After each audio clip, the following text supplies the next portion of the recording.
साउन महिनामा कर्म र भाग्य दुईटैले साथ दिने योग बनेको छ वृश्चिकलाई, अर्थात् काम गर्न पनि मन लाग्ने, भाग्यले पनि साथ दिने यो योग बनेको छ।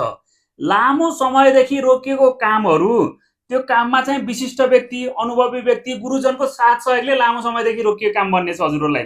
प्रेम सम्बन्धमा राम्रो छ, सन्तानको कारणले गर्दा हजुरलाई मनमा खुसी उन्नति छाउने, मनमा खुसी हर्ष छाउने अनि नयाँ प्रेम सम्बन्धमा गाँसिने योग पनि रहेको छ हजुरहरूलाई। समय मनोरञ्जनमा बित्ने योग रहेको छ हजुरहरूलाई है। त्यस्तै पुरानो स्वास्थ्य समस्या बल्झिन सक्छ, खानपानमा ध्यान दिनु होला। गोप्य शत्रु अनि खुट्टा तान्ने व्यक्तिहरू, शत्रुहरू, रिसडाहा गर्ने व्यक्तिहरू, यिनीहरू सक्रिय हुने महिना छ। हजुरलाई लडाउन पछार्न खोज्छन्, त्यसमा ध्यान दिनु होला।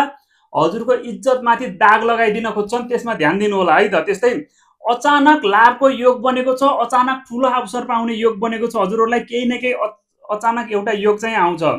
निर्णय गर्दा धेरै पटक सोचेर निर्णय गर्नु होला। एउटा निर्णय गर्नुपर्छ छ भने कम्तीमा 7 पटक सोच्नु होला है त। त्यस्तै दिमागमा नयाँ नयाँ सोच र आइडिया आउने महिना छ हजुरहरूलाई। नयाँ नयाँ काम गर्न मन लाग्ने, नयाँ सोच आउने, नयाँ आइडिया आउने, लामो समयदेखि अड्किएको कामहरू बन्ने योग छ। ससुराली, माइती र मामा घर पक्षबाट हजुरहरूलाई साथ सहयोग मिल्नेछ। ससुराली, माइती र मामा घर पक्षबाट साथ सहयोग मिल्नेछ।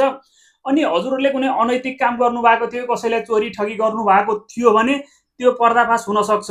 एउटा कुरा ख्याल गर्नु, यो महिनामा हजुरले अनैतिक काम, अरूलाई ठग्ने, लुट्ने यो कामहरू गर्दै नगर्नु होला। हुन त कहिल्यै पनि नगर्नु त्यो काम, तर यो महिनामा किनकि हजुरहरूलाई अलिकति झुटा आरोप आउने यी कुराहरू चाहिँ बढी छ के, त्यही भएर